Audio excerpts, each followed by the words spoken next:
כמה שבועות קמו שתיים שחושבים את עצמם חכמים גדולים. פתחתם חשבון עם כל יהודי ויהודי, אז נגד כולם פתחתם חזית.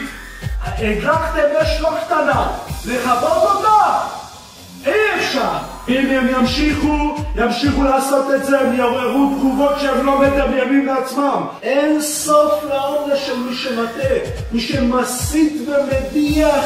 עונשו של כל אחד ואחד, כמו שאותו יימח שמו, אותו אחד מייסד הנצרות, אותו אחד מה שקורה איתו למעלה, עכשיו נאמר את הגמרא בגיטין ומזין, נאמר שם הגמרא, דנים אותו בצואה רותחת, חבילה של צואה, של פסולת שיוצא מהקיבה של בני האדם, וחתולים וכלבים ואריות ונמרים, רותחת, מבעבעת, שם שמים אותו, שם הוא נענש ככה כל רגע.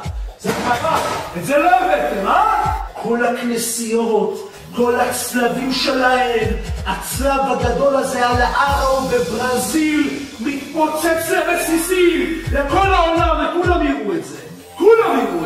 אבל להוציא את השקר של כולם החוצה, את השקר של הנצרות הזאת החוצה, שבשם כביכול בורא עולם, בשם כביכול יש לו כתפיים רחבות, הוא לוקח את העוונות של כולם, את העוונות של כולם הוא ייקח.